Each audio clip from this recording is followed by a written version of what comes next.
अगर वही उम्मीदवार चुन के देना हो तो उसको उससे आश्वासन लो कि मुझे ये अगले टाइम पे नहीं चाहिए, ये होना नहीं चाहिए, मुझे अब आश्वस्त करो। और दोनों तीनों उम्मीदवारों से ब्लूप्रिंट मांगो, आप अगले 5 साल क्या करने वाले हो, वो ब्लूप्रिंट आप मीडिया वाले जो है अपने पास रखो और प्रश्न करो। नहीं तो जनता ने चौक में वो ब्लूप्रिंट लगानी है। 5 साल आपने ये वादे किया था, इसमें से कितने कितने आप फुलफिल कर रहे हो, ये हिसाब से जनता चलेगी तो अगले 5 साल सुखकारक होगे। नहीं तो फिर वही गड्ढे हैं, वही रास्ते हैं, वही नाली की समस्या है, वही पानी। नमस्कार, आदाब। सीबीएन न्यूज 18 में आपका स्वागत है। दोस्तों, मैं आपका मजय शेख। दोस्तों, आज हमारे बीच में हमारे स्टूडियो में जो है प्रोफेसर जयेंद्र लेखरूवाले मौजूद है, जो कि एक राजकीय विश्लेषक है।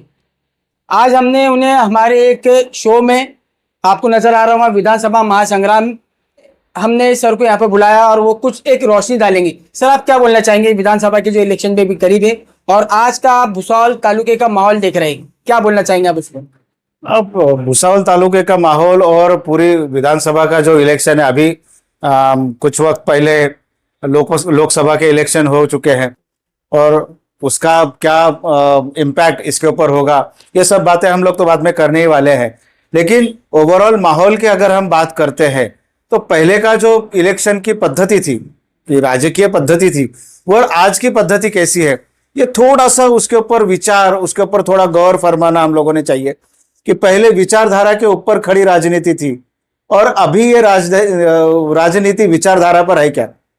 अभी जब जैसे पहले के वक्त में कि समाजवादी पार्टी थी या कम्युनिस्ट पार्टी थी, भारतीय जनसंघ था, कांग्रेस थी, कि ये सभी के कुछ ना कुछ विचारधारा के कुछ तो बेस थे, मूलाधार थे।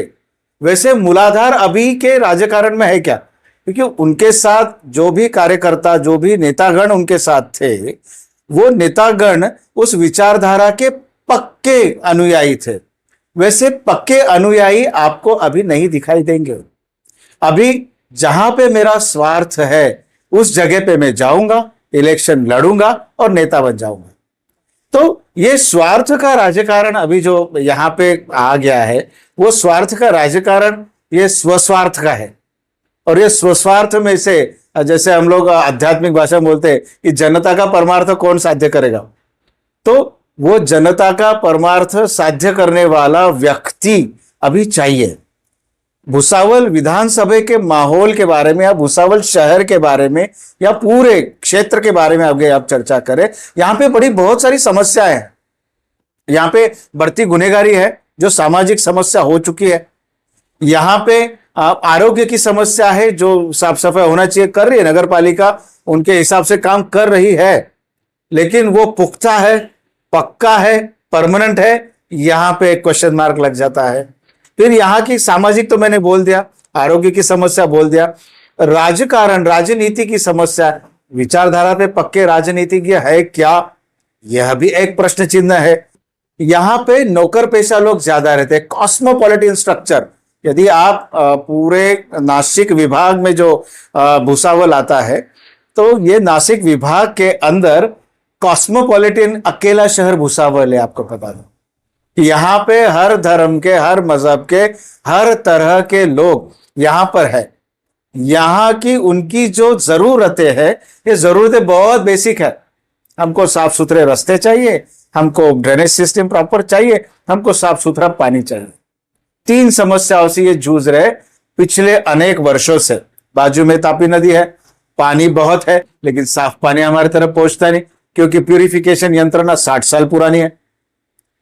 रास्ते हैं, मैंने जैसा हमेशा मैं उदाहरण देता हूं कि रेलवे के डीआरएम साहब से हमने बात किया भुसावल परिवर्तन मंच की तरफ से कि आप रास्ता बना रहे हो बस स्टैंड की तरफ का, हर साल वहां पे गड्ढे होते थे, बहुत से लोग एक्सीडेंट में गिरते थे। राजनेता तो नहीं पहुंचे, कुछ एक हमारे पास पहुंचे होंगे, लेकिन हम जनता करके, सिविल सोसाइटी करके डीआरएम साहब से मिले, उनको कहा कि भैया ये रास्ता बनाना है तो रेलवे की तरह बनाओ, जिसे खोद कर प्रॉपरली आप बनाओगे। तो डीआरएम साहब ने आश्वस्त किया और आश्वासन की प्रतिपूर्ति भी उन्होंने की कि ये रास्ता हम बना रहे हैं, बनाना शुरू किया है, आप जाके चेक करो। लेटर भेजा कि ये बराबर बन रहा है क्या। उसके बाद रास्ता बनने के बाद उन्होंने वापस हमें पत्र भेजा कि यह रास्ता बन चुका है, अभी आप चेक कर लो आपके हिसाब से बना है क्या। वो तो कोई पॉलिटिशियन नहीं थे, वो बस जनता के सेवक अधिकारी थे, इसीलिए उन्होंने हम सामान्य लोगों की बात सुनी और पत्र भेजे। हम गए, देखे, आज भी देखिए पिछले 4-5 साल से वो रास्ता बना हुआ है। वो रास्ता जैसा बना है, जैसा जब बना था वैसा कि वैसा अभी तक है। और उसके साइड से भुसावल पालिका का रास्ता निकलता है, वो पिछले 4 साल में 4 बार बन चुका है। लेकिन वो एकदम पतला, एक सक्षम सुदृढ़ रास्ता उधर है और इधर अतिशय एकदम कुपोषित पतला, जो हमेशा हर 6 महीने में एक बारिश में दम तोड़ देता है, ऐसा रास्ता बना है। अच्छा सर, आप इसमें किसको जिम्मेदार मानते हो? जिस तरह आप बता रहे हैं कि रेलवे इस तरह का काम करती है और नगर पालिका नहीं करती है, अपने 10 साल से एक ही विधायक है, एक ही पक्ष के विधायक हैं, यानी आपको क्या लगता है कि ये काम विधायक नहीं करवा रहे हैं, या फिर जिस तरह रेलवे काम करवाती है उस तरह काम नहीं होता, और काम होता है तो उसमें क्या करप्शन होता है या कोई भ्रष्टाचार होता है? मैं करप्शन के ऊपर सीधे नहीं जाऊंगा, पर वो रास्ते की हालत और उसका खर्चा देख के तो समझ में आ जाएगा, उसमें डायरेक्ट लाइन में बोलूंगा नहीं। लेकिन एक चीज है, 2 सिस्टम्स है शहर के लिए। एक होती है नगर पालिका, नगर परिषद। नगर परिषद का काम है इंप्लीमेंटेशन ऑफ द पॉलिसीज, जो कुछ है। एक होता है विधायक। विधायक का काम है सरकार से पैसे लाना, योजनाएं लाना, वो योजनाएं नगर पालिका की तरफ डाइवर्ट करना। इसमें 2 चीजें होती है, एक नगर पालिका होती है, एक पीडब्ल्यूडी होती है। विधायक का काम विधायक कर रहा है, हाँ, मैं नाकारूंगा नहीं, पैसे आ रहे, पिछले 2 साल में बहुत पैसा आया है भुसावल पालिका के पास, लेकिन जिस हिसाब से पालिका ने काम करना चाहिए। अभी पालिका में भी 2 चीजें हैं। पालिका में एक तो अधिकारी वर्ग है और दूसरा है पॉलिटिकल वर्ग। अभी पॉलिटिकल विल और ऑफिशियल विल, ये दोनों स्ट्रांग होना जरूरी है, ये दोनों पक्के होना जरूरी है कि मुझे शहर को बदलना है। ऑफिशियल विल जो अधिकारी होते, आधिकारिक इच्छा शक्ति जिसको हम बोलते हैं, वो इच्छा शक्ति ऐसी होनी चाहिए कि मुझे अच्छा काम करना है, इसमें कोई भी अड़ाएंगे डाले, कुछ भी उसमें डाले, मैं उसको मानूंगा नहीं, जो अच्छा है वो करूंगा। पॉलिटिकल विल ऐसा चाहिए कि पॉलिटिकल इच्छा, राज्य की इच्छा शक्ति ने वो काम अधिकारियों से उत्तम ढंग से करवा लेना चाहिए।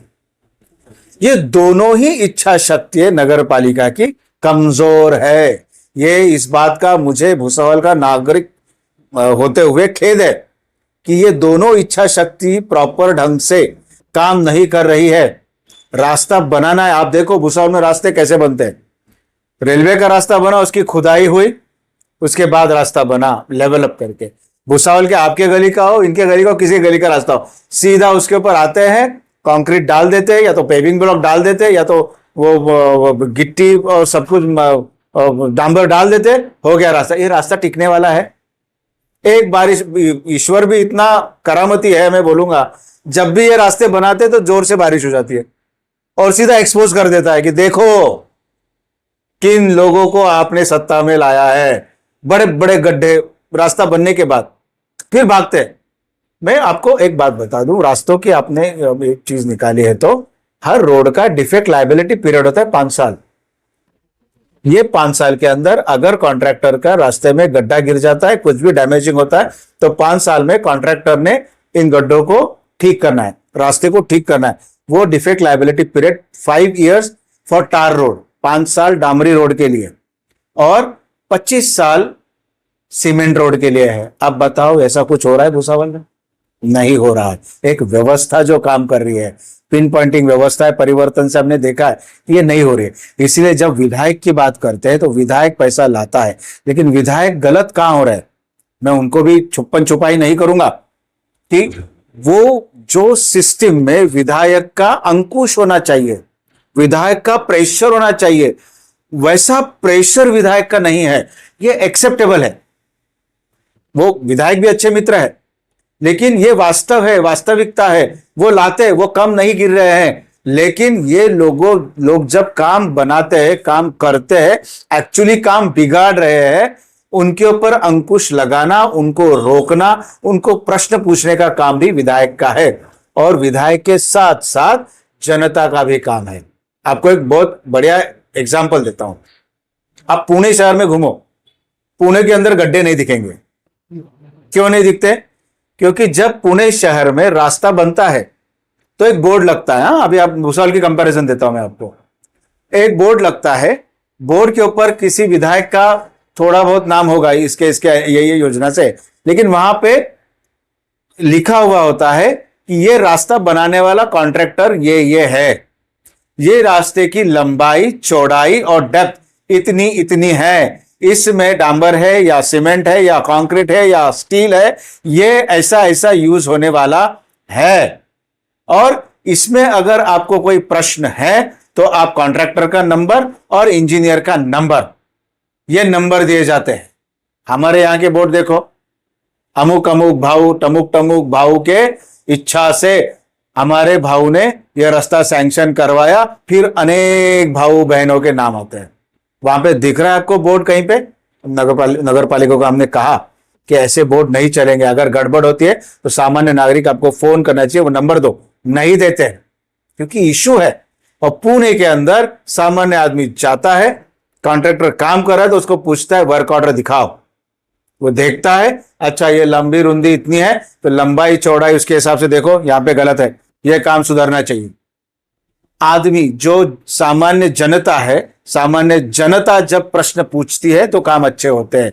यहां पे कहीं तो भुसावल के जनता को भी विधायक, नगर पालिका, प्रशासनिक अधिकारियों के साथ मैं दोष देता हूं। हम क्यों प्रश्न नहीं करते? हम क्यों डरते हैं? क्योंकि हम जनता जनार्दन है, हम लोग सार्वभौम है। कॉन्स्टिट्यूशनली, संविधान के हिसाब से ये सब कुछ व्यवस्था किसके लिए है? तो सार्वभौम कौन है? जनता है। सॉवरेन कौन है? जनता है। तो जनता प्रश्न क्यों नहीं पूछती?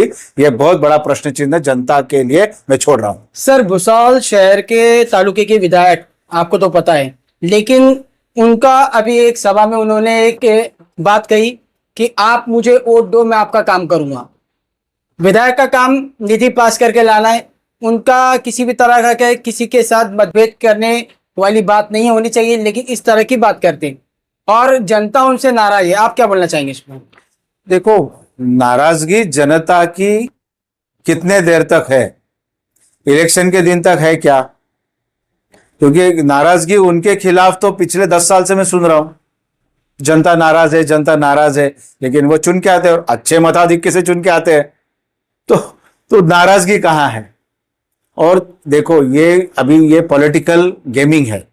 कौन किसको कितना आश्वस्त कर रहा है, आश्वासन दे रहा है, लेकिन वो आश्वासन की प्रतिपूर्ति कर रहा है क्या, ये देखना जनता का काम। तो जनता ने ये एनालिसिस करना चाहिए। जनता, मैं बारंबार यही बात कर रहा हूं, बार बार, कि प्रश्न क्यों नहीं करती, क्वेश्चन क्यों नहीं लगा रही है कि नहीं भाऊ ये हुआ नहीं था, ये होना चाहिए, और जाके बोलो, करो।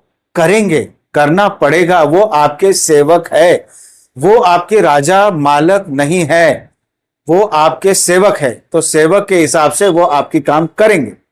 तो इसीलिए जब जनता ही जनता के अधिकार भूल जाती है तब गड़बड़ी शुरू हो जाती है। यह भुसावल का दुर्भाग्य है, स्पष्टता से मैं कहूंगा। उसके बाद सर, अभी आप इस पे क्या बोलना चाहेंगे? अभी राष्ट्रवादी से भी बहुत से ऐसे इच्छुक उम्मीदवार हैं, उस पर आप क्या बोलना चाहेंगे? देखो, राष्ट्रवादी से बहुत इच्छुक उम्मीदवार है, लेकिन अभी तक फ्रेमिंग तैयार नहीं है। महाराष्ट्र में सीटों का बंटवारा होना बाकी है, और सीटों के बंटवारा अभी भुसावल की जो कोई जगह है वो किसको जाने वाली है, अभी आप यह भी नहीं कर सकते कि कह सकते कि भुसावल की सीट ये भाजपा को जाने वाली है या राष्ट्रवादी को जाने वाली है। ये अभी एनालिसिस होगा, एनालिसिस चल रहा होगा, सर्वे चल रहे होंगे राजकीय पक्षों के, उसके बाद यहां पे कौन सा पक्ष होगा उसका वो चलेगा। लेकिन अगर हम मान ले कि यहां पे स्ट्रेट अवे फाइट ये राष्ट्रवादी कांग्रेस शरद चंद्र पवार और भारतीय जनता पक्ष में होने वाली है, तो सीधा सीधा फाइट हो सकता है। और यदि हम मान ले कि हाँ वापस यहाँ पे संजू भाऊ साहूकार इनको ही मिलने वाला, अभी वही नंबर 1 पर है उनके तरफ से, कंटिन्यू जीत रहे, कास्ट बेस्ड समीकरण में भी वो बैठते हैं, सब कुछ व्यवस्था में उनके तरफ से पॉजिटिव है।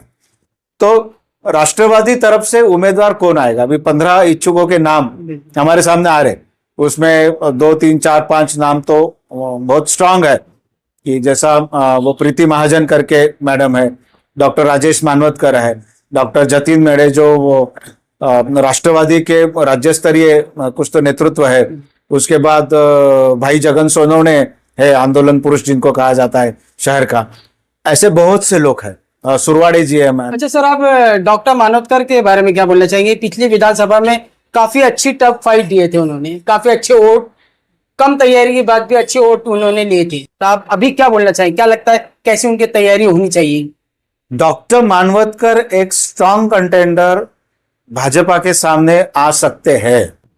पिछले साल उनकी मिसेस खड़ी थी, डॉक्टर मिसेस मधु मानवतकर, बहुत ही विनम्र परिवार है, सबसे हंस खेल के रहता है, जाति और धर्म के अलावा उनकी पहचान है, वो सारे सर्वसमावेशक सबके साथ रहते हैं। लेकिन क्या हुआ, लास्ट टाइम उनके पास राजकीय पक्ष नहीं था, पिछले विधानसभा में वो उनके ही कुछ हॉस्पिटल के लोग लेके उन्होंने लड़ा, और लड़ा भी तो इतना उत्तम पद्धति से लड़े वो कि 28,000 के ऊपर उनको मताधिक्य मिला, और बाकी जो पक्ष से लड़ रहे थे वो भी 10-5 हजार तक लटके रह गए, लेकिन ये आगे आए। ये साल डॉक्टर राजेश मानवतकर इच्छुक में है। अभी राजकारण में कैसा होता है, पॉलिटिकल सिस्टम में थियोरेटिकली थ्योरी के हिसाब से अगर हम बात करें तो यहां पे भूमिपुत्र का सिद्धांत होता है, सन ऑफ सॉइल कॉन्सेप्ट। वो सन ऑफ सॉइल कॉन्सेप्ट में जैसे भाजपा की तरफ से संजय जी सावकारे दिखते हैं, वैसे ही मानवतकर फैमिली में से डॉक्टर राजेश मानवतकर है, वरणगांव के हैं, यहीं पे भुसावल में उन्होंने बहुत अच्छा काम किया है, तो वो स्ट्रांग कैंडिडेट है। अभी राजेश जी मानवतकर ने क्या करना चाहिए वो उनके पॉलिटिकल एडवाइजर बताएंगे, लेकिन अभी पहले तो उनके पार्टी से आपको लगता है जो बीजेपी के विधायक से सावकारे उनको टफ फाइट दे पाएंगे मानवतकर? दे सकते हैं, क्यों नहीं दे सकते, दे सकते हैं। मैंने पहले भी कहा था कि वो सर्वसमावेशक है, सभी से उनकी अच्छी बातें है, लेकिन उनको अगर कोई पॉलिटिकल पार्टी उनके साथ आ जाती है तो वो he will be the best contender. पिछले साल कुछ नहीं था, फिर भी 28,000 तक पहुंचे, ये साल आगे सरक सकते हैं, definitely he will be the contender. Sir, बहुत सी राजनीतिक पार्टी उनका जो है एक काम करने का तरीका अलग रहता है, जैसे पोलिंग बूथ, तो आप उस पर क्या बोलना चाहेंगे? देखो, ये अच्छा प्रश्न है आपने पूछा हुआ, इस पर मैं एक ही बोलूंगा। मैंने पिछले ये जो लोकसभा हुई उसके अंदर भी एक वर्तमान पत्र को मैंने एक मुलाकात दी थी कि उसमें मैंने कहा था कि हाँ, राष्ट्रवादी शरद चंद्र पवार गढ़ से जो व्यक्ति खड़े हैं वो जातीय समीकरण में बहुत परफेक्ट बैठ रहे हैं। कास्ट बेस्ड अगर समीकरण हम निकालते हैं तो 200% वो चुन के आना चाहिए, लेकिन टेक्निकली जो अपोनेंट है, भारतीय जनता पक्ष है, उनका बूथ रचना सबसे स्ट्रांग है। वो टेक्निकली सारी बातें करते हैं, उनके बूथ तक लोग आने की व्यवस्था है, वैसी व्यवस्था इनके पास नहीं है, तो ये इलेक्शन उनको सब पॉजिटिव होने के बाद भी टफ जा सकता है।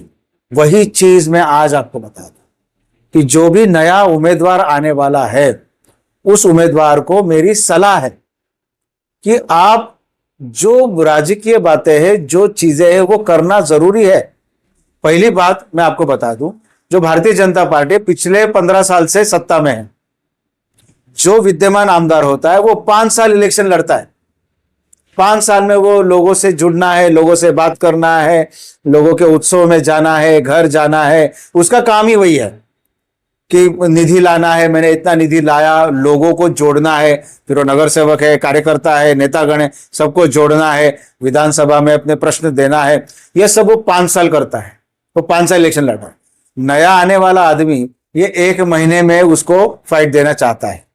एक तो जो भी व्यक्ति है उसने पहला काम करना चाहिए सर्वे, कि यहां पे मेरा अस्तित्व क्या है, नंबर 1। नंबर 2, लोगों की क्या राय है मेरे बारे में, और अपोनेंट के बारे में, विरोधी पक्ष के नेता के बारे में क्या राय है, 3 लोगों की समस्याएं क्या है। क्योंकि हम लोग नॉर्मल चश्मा लगा के देखेंगे ना, लोगों की समस्या नाली, रास्ता और पानी दिखता है, लेकिन लोगों की और भी बहुत समस्या है।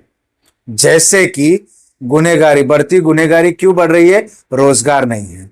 हाथों को काम होगा तो हाथ बंदूक लेना क्यों सोचेंगे, चाकू तलवार लेना हाथ में क्यों सोचेंगे? तो यह भी लोगों के प्रश्न है, इसको भी देखना चाहिए। ये कौन देगा आपको?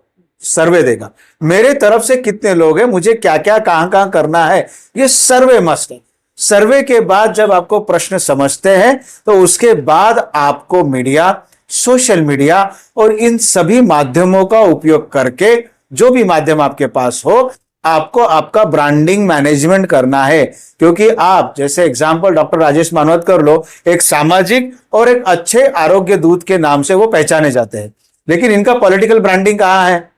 5 साल में तो हुआ नहीं है। वो पॉलिटिकल ब्रांडिंग उनको करना जरूरी है। ये 3 स्टेप्स होने के बाद आप पॉलिटिकल ब्रांडिंग कर रहे हो, आपका प्रचार प्रसार कर रहे हो, सब कुछ कर रहे हो, यस। लेकिन आखिरी में आती है बूथ रचना। बूथ रचना में अपने विधानसभा क्षेत्र में भाजपा नंबर 1 पे ये मान्य करना होगा। यह बूथ रचना अगर ये नया जो व्यक्ति है वो करता है, उस बूथ रचना को काम अंजाम कौन देगा? आपका राजकीय पक्ष, आपकी पॉलिटिकल पार्टी और आपके साथ के लोग। अगर पॉलिटिकल पार्टी के साथ आप पिछले 5 साल से जुड़े नहीं हो और 1 महीने में आप बोलोगे कि आप मुझे, मेरे लिए काम करना है, ये सीधी सी बात है, मैं आपके घर में जा रहा हूं, आप मेरे लिए काम करो, तो उतने मन से, उतने शिद्दत से वो व्यक्ति काम करेगा क्या? यह एक प्रश्न है। तो उसके साथ मुझे कैसा मैचअप करना है, उसके साथ मुझे कैसा पैचअप करना है, ये चीजें 4 नंबर पे आती है। वो एक्चुअली नंबर 1 पर है राजकीय पक्ष के साथ, और उसके साथ मिलकर मेरी बूथ रचना बननी चाहिए, बूथ वाइज मेरा। क्योंकि ये लोगों को यह भी नहीं पता होता है कि पोलिंग एजेंट हम भेज देते हैं, कि पोलिंग एजेंट पे भी वो काम कर रहा है क्या। पोलिंग एजेंट आने के बाद आपको एक माइक्रो लेवल का मैं चीजें बताता हूं। पोलिंग एजेंट जब बाहर आता है, उसके हाथ में 17C नंबर का फॉर्म होता है। जो भारतीय जनता पक्ष का जो भी बूथ वाइज, उनका जो भी पन्ना प्रमुख या कोई भी बूथ देखने वाला आदमी हो, पहले जाके वो 17C जमा करता है। यह 17C क्या है? यह 17C पूरा कच्चा चिट्ठा है दिन भर के इलेक्शन का। वो जो वीवीपैट मशीन है, जो भी वो मशीन जिसमें हम वोट जमा हुआ है, उसकी सीलिंग की जो सिग्नेचर है वो सारी सिग्नेचर 17C पर है। कितना वोटिंग हुआ, वुमेन के, महिलाओं का कितना, पुरुषों का कितना, वो सब कुछ है।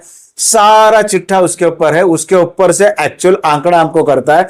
नए लोग वो सोचते नहीं है। एक उसके बाद जब इलेक्शन बूथ वाइज जब चलता है, तो बूथ वाइज चलते हुए बूथ तक हमारे लोग पहुंच रहे हैं क्या, उसमें अगेन भाजपा का पलटा ज्यादा होता है।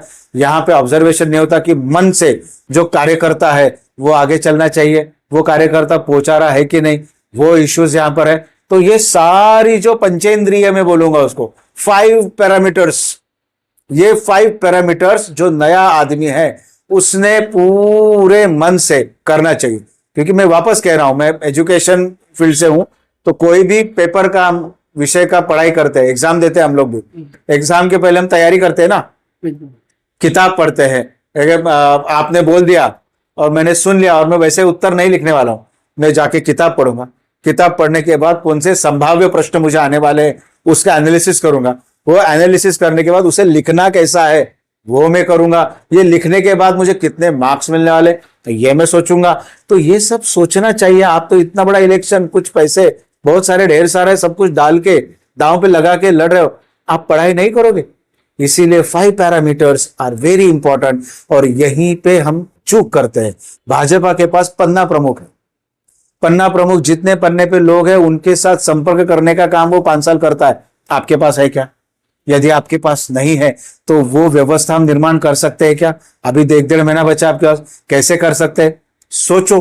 राजकीय पक्ष आपके पास है, राजकीय पक्ष के साथ मिलकर हमको ये व्यवस्था, अपनी स्ट्रैटेजी बनानी चाहिए। अगर आपके पास वेल प्लान स्ट्रैटेजी नहीं होगी, इंक्लूडिंग बजटिंग, तो आप इस इलेक्शन को जीत नहीं सकते। कौन सा भी इलेक्शन आप जीत नहीं सकते, क्योंकि ये नया जमाना है, नए इलेक्शन की पद्धति है और सब कुछ नया नया है। क्योंकि एक सेकंड में सोशल मीडिया आपकी कोई भी कमजोरी हजारों लोगों तक, लाखों लोगों तक पहुंचा सकती है। इसलिए यह सब मैनेजमेंट आपको करना है। हाँ सर, एक बात और बताइए, अभी आपको तो पता है भुसावल तालुके के जो भी नागरिक हैं उनको मूलभूत सुविधा से वंचित हैं, और ये सुविधा नहीं मिलने की वजह से उनमें जो है एक नाराजगी है। क्या आपको लगता है कि इस विधानसभा में कोई परिवर्तन होगा या ना नहीं होगा, ऐसा लगता है आपको? देखो, परिवर्तन ये जनता पे आधारित होता है। जनता कितनी खुले दिल से परिवर्तन चाहती है या नहीं चाहती है, ये जनता पर है। जनता को मूलभूत सुविधाएं नहीं मिल रही है, लेकिन जनता उसके विरोध में विरोध प्रदर्शन कर रही है क्या? जनता प्रश्न पूछ रही है क्या? अभी तक तो भुसावल में ऐसा कुछ दिख नहीं रहा है कि कोई भी जाता है, जनता से मीठी बातें कर लेता है, काम निकलवा लेता है। तो नाराजगी एक सेक्शन है। अगर वो नाराजगी परावर्तित होती है पॉलिटिकल विल में कि मुझे अभी राजकीय इच्छा शक्ति से ये बदलाव चाहिए, क्योंकि भुसावल की जनता को पता नहीं कि वो खुद सार्वभौम है। पहले बारंबार मैं बार बार बता रहा हूं ये कि आप सोवर्जिन हो, घटना ने आपको सार्वभौम, आपको राजा का अधिकार दिया है। आप चाहे तो परिवर्तन ला सकते, आप ना चाहे परिवर्तन नहीं ला सकते। It is up to you. पर भुसावल की जनता ने कोई भी प्रलोभन के साथ नहीं चलना चाहिए। भुसावल की जनता ने जो आपको व्यवस्था दिख रही है उसके हिसाब से चलो। बस एक सदसद विवेक बुद्धि होती है, उसके हिसाब से मतदान करें तो आगे चल सकते हैं। लेकिन अगर वही उम्मीदवार चुन के देना हो तो उससे आश्वासन लो कि मुझे ये अगले टाइम पे नहीं चाहिए, ये होना नहीं चाहिए, मुझे अब आश्वस्त करो। और दोनों तीनों उम्मीदवारों से ब्लूप्रिंट मांगो, आप अगले 5 साल क्या करने वाले हो। वो ब्लूप्रिंट आप मीडिया वाले जो है अपने पास रखो और प्रश्न करो। नहीं तो जनता ने चौक में वो ब्लूप्रिंट लगानी है।